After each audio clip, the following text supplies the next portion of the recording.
देखिए वित्तीय बाजार क्या है, तो वित्तीय बाजार का जो है मतलब इंग्लिश में क्या हो गया, व्हाट इज फाइनेंशियल मार्केट, सही ना। तो what is financial market, financial market क्या है, वित्तीय बाजार क्या है। तो कोई भी उद्योग धंधा के लिए जो पूंजी चाहिए, रुपया चाहिए, समझ रहे हैं ना, जो पूंजी चाहिए आपको, जैसे कि पूंजी आपको दो तरह का है, आपका अस्थायी पूंजी है और कार्यशील पूंजी है। तो अस्थायी पूंजी और कार्यशील पूंजी के व्यवस्था के लिए क्या सब करेंगे, कैसे करेंगे, कहाँ से लाएंगे, तो ये सारा चीज जो है क्रिएट करना है वित्तीय बाजार के अंतर्गत।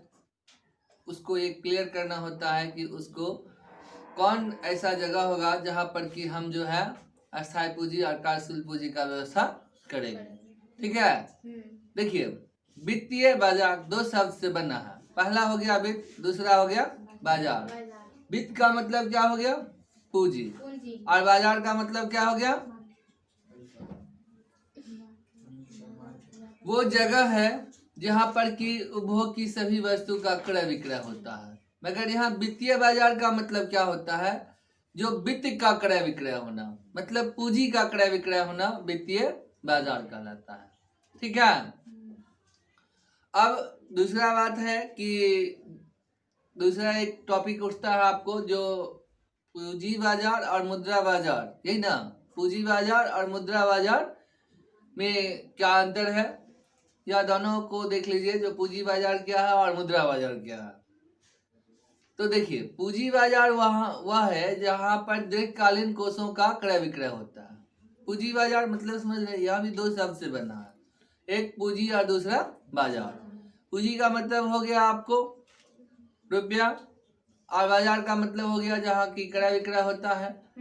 तो बाजार का मतलब होता है कि उपभोग की सभी वस्तु का जहाँ क्रय विक्रय होता है उसको हम बाजार कहेंगे। तो मोटा मोटी यहाँ पूंजी बाजार का मतलब क्या होता है, पूंजी बाजार वह जगह है जहाँ दीर्घकालीन कोषों का क्रय विक्रय होता है। ठीक है, अब आते हैं हम मुद्रा बाजार। तो मुद्रा बाजार वह बाजार है जहाँ पर आपको अल्पकालीन कोषों का क्रय विक्रय होता है। मुद्रा बाजार क्या है, मुद्रा और बाजार दो शब्द से बना है।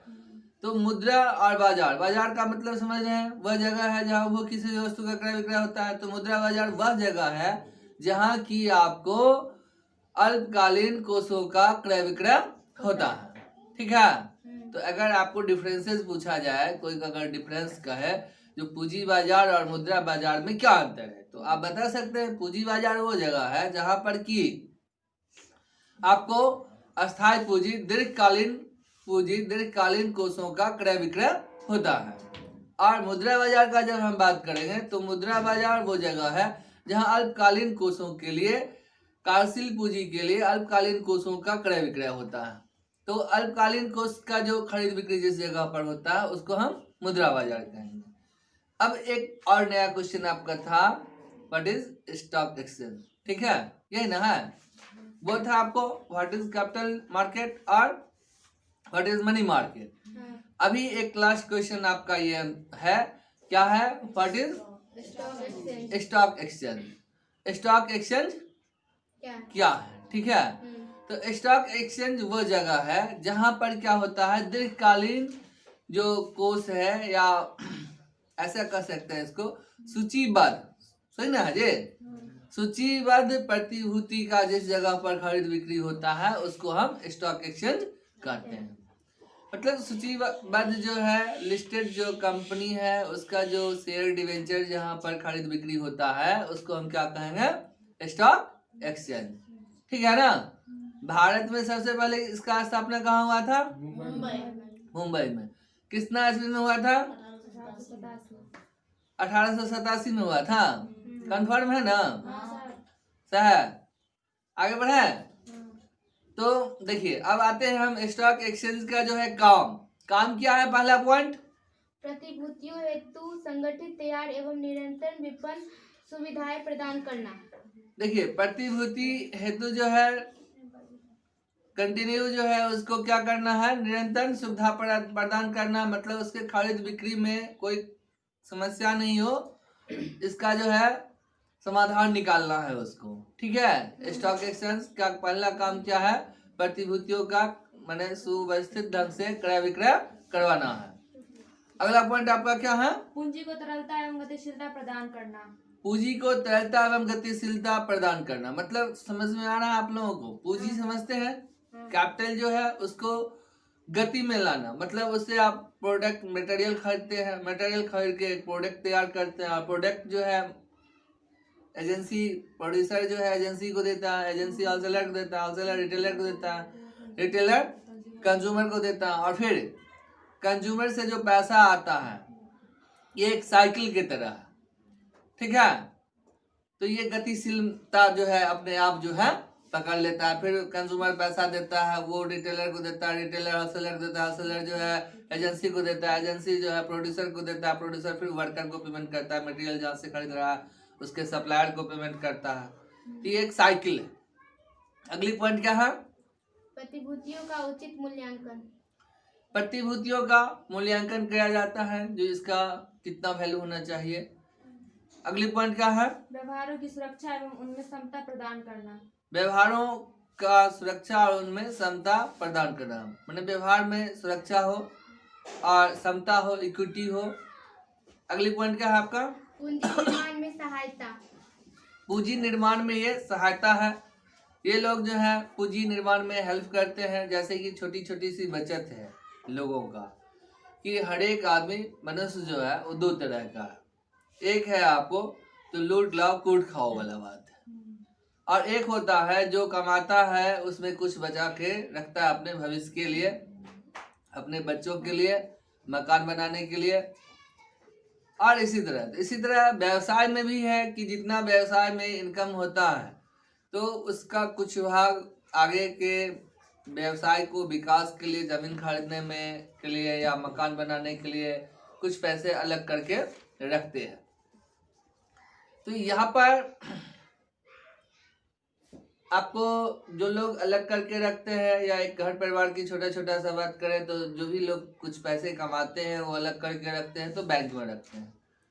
बैंक छोटा छोटा पैसा जो है, जो आदमी है मान लीजिए कोई 10,000 कमाता है, 5,000 महीना में जो है खाता है, 5,000 बचाता है, तो साल का जो है उसका बचत हो गया 12 पंचे 60,000। और ऐसे मान लीजिए एक गांव में मान लीजिए 1000 आदमी है, तो 1000 में से 200 आदमी ही ऐसे लोग हैं जो कि पैसा बचा पाते हैं।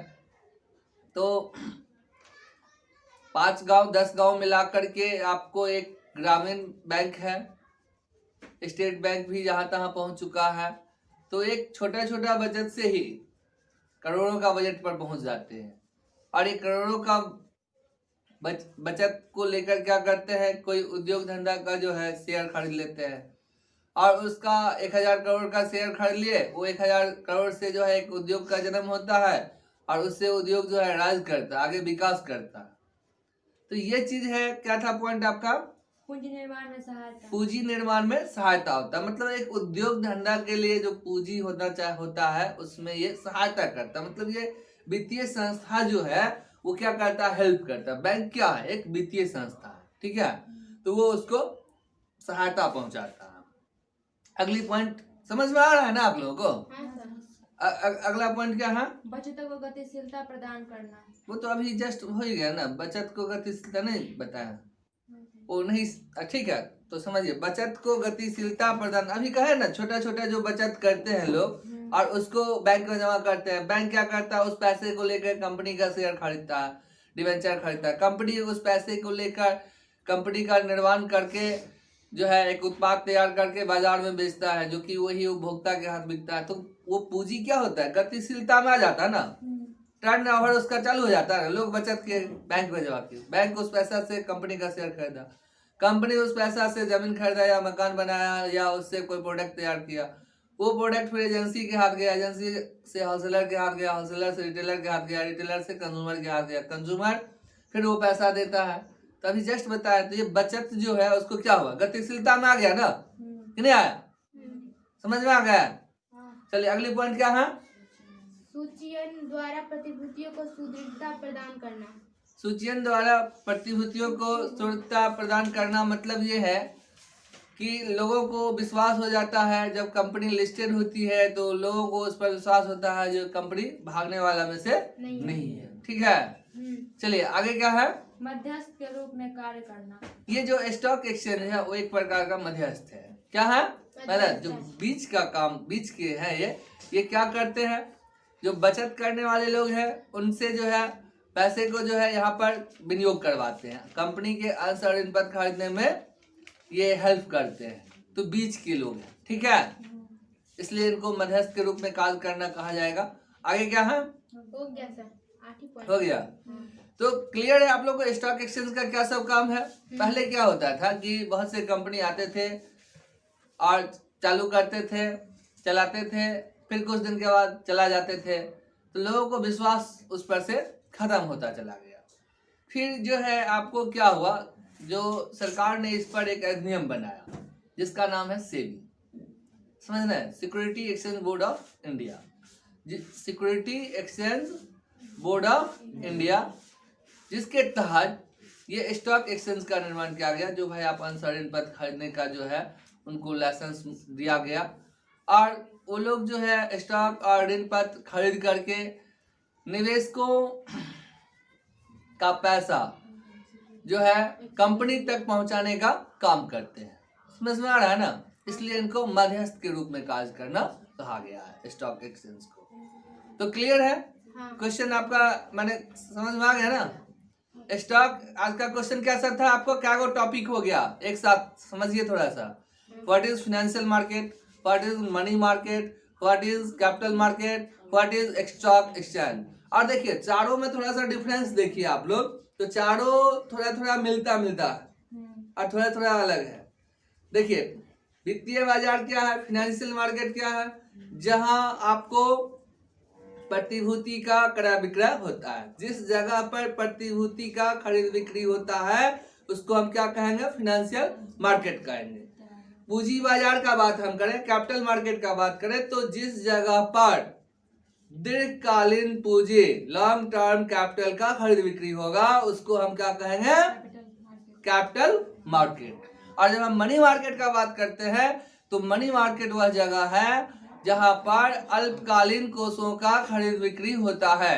मतलब मनी मार्केट वो जगह है जिस जगह पर अल्पकालीन कोषों का खरीद बिक्री होता है। और चौथा जो बात करें अभी हम आपको बात की है स्टॉक एक्सचेंज का, तो स्टॉक एक्सचेंज वो जगह है जहां पर लिस्टेड कंपनी का अंश और ऋणपत्र का खरीद बिक्री होता है। समझ में आ रहा है ना कि नहीं आ रहा?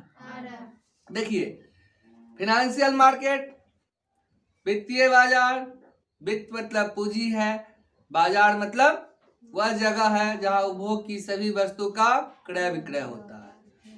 तो वित्त बाजार वो जगह हुआ, फाइनेंशियल मार्केट मतलब वित्तीय बाजार वह जगह हुआ जहां पर वित्त का खरीद बिक्री होता है, पूंजी का खरीद बिक्री होता है। समझे?